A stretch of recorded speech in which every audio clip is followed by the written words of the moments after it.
The spacecraft's next vector destination waypoint has been selected. The subatomic engines are energized. Subatomic forces massively compress space-time from a previously quiescent state. Analogy Hooke's law.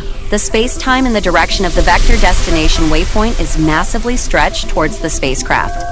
The spacecraft hyperjumps via quantum exospace to the adjacent massively compressed space-time.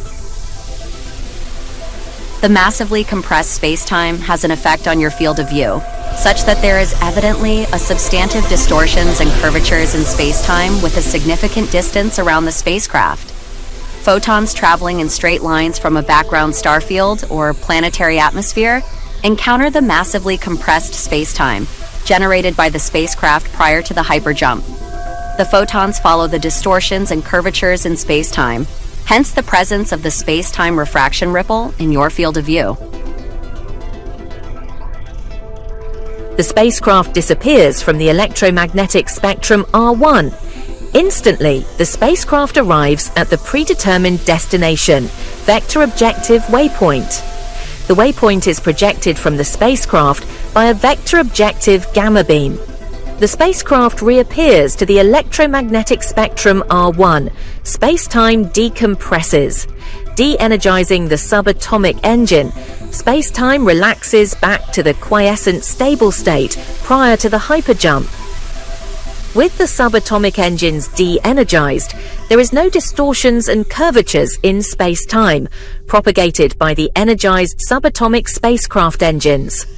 Hence no space-time refraction ripple, which is a function of energized subatomic spacecraft engines.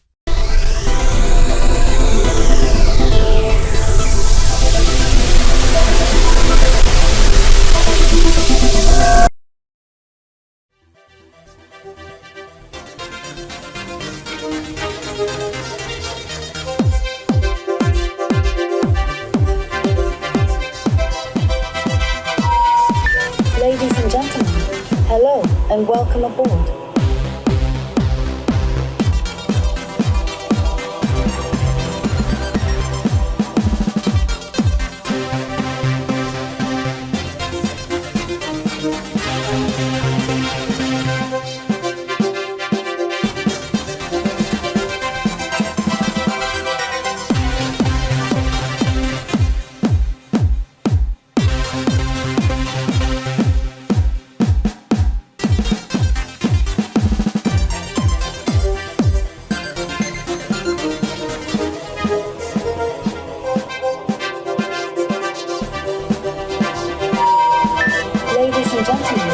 Hello and welcome aboard.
Time dilation.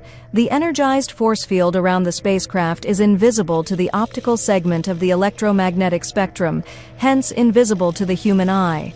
Moreover, time slows down, in close proximity to the spacecraft. Slow motion as a result of space-time and time dilation thereof, ultraviolet radiation emanates to a significant distance from the spacecraft, such that the radiation is reflecting back from the planetary surface and atmosphere. Objects passing in front of the spacecraft become invisible until the object passes the zone of influence, beyond close proximity.